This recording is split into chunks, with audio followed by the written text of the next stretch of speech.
Добре дошли във Варна.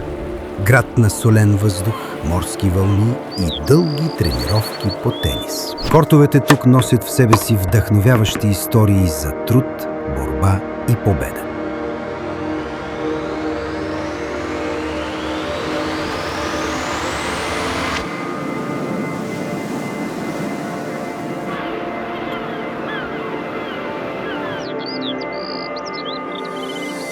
Казвам се Карина Русева и съм от град Варна. Тренирам тенис от 21 години. Казвам се Нишан Памбукчан, може би 65 години вече съм в тениса. Казвам се Калян Вълчев и съм тенисист от Варна. Моят път започна на 4 години и половина. Казвам се Зоя Чавдарова, занимавам се с тенис на корт на 10 години вече. Аз съм Филип Пучков от град Варна и се занимавам с тенис. Казвам се Анастасия Николова, от град Варна съм, играя тенис вече от 16 години.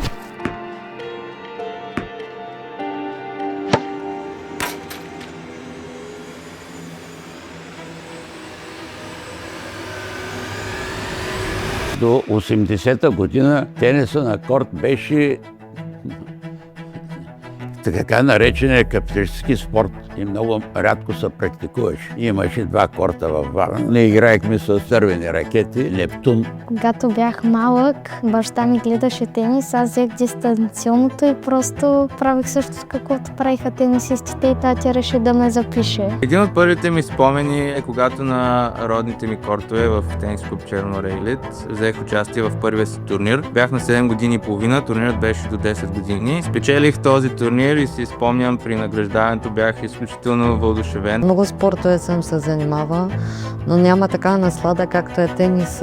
Започнах да играя, когато бях на 4, тъй като учих Малкия принц в Чайка и кортове бяха отсреща и просто баща ми реши, че трябва да започна да играя тенис, за да се развивам. Първият ми спомен от турнир е на 6 годишна възраст, когато кортът беше импровизиран, начертан с тебешир в морската градина. Стигнах до финала и това беше моята мотивация да започна да тренирам.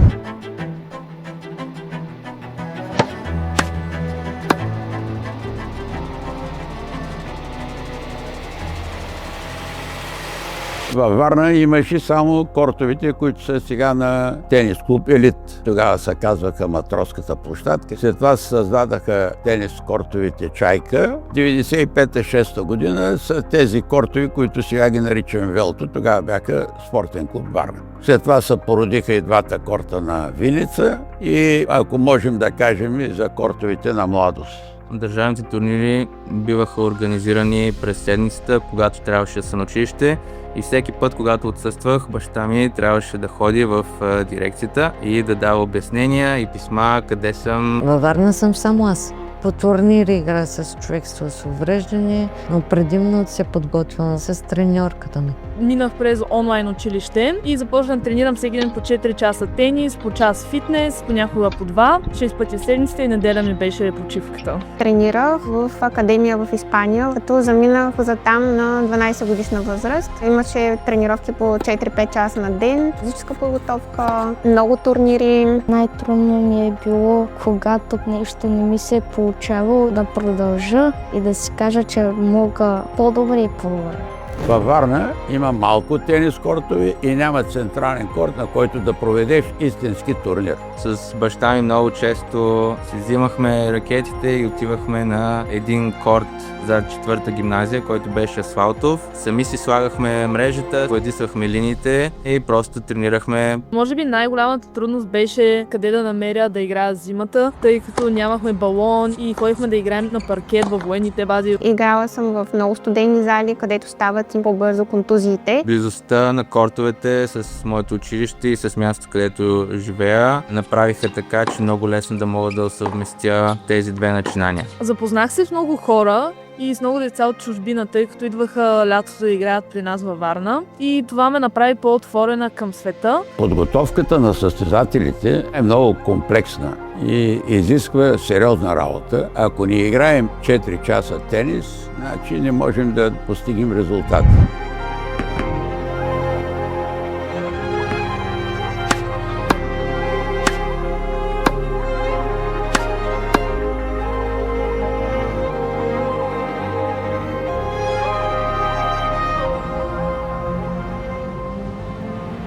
Аз съм шампион на финалния мастърс до 10 години. Първото ми постижение е в Роттердам. Там бях първата българка, която е участвала на европейско за хора с увреждане. Била съм 4 пъти държавна шампионка на сингъл и на двойки. Имала съм ранкинг 600 в ITF Junior с 4 титли и 1 финал. Също така в момента се състезавам в колежански тенис в Америка и съм номер 2 на двойки в тяхната ранглиста. За най-големият си успех считам това, че съм квалифициран треньор към Швейцарската тенис федерация, а успех от корта е второ място в ранглистата на България.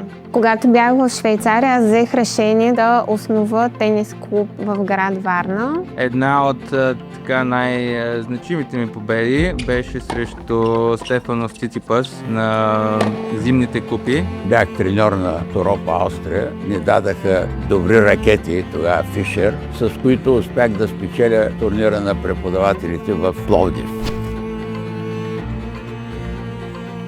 Казвам се Калян Лучков и съм таткото на Филип Лучков. Това, което се опитвам аз лично да го уча е, че резултатът не са точките, резултатът не е победата или загубата по време на матч. Резултатът е един процес, в който той самият расте като личност и като характер.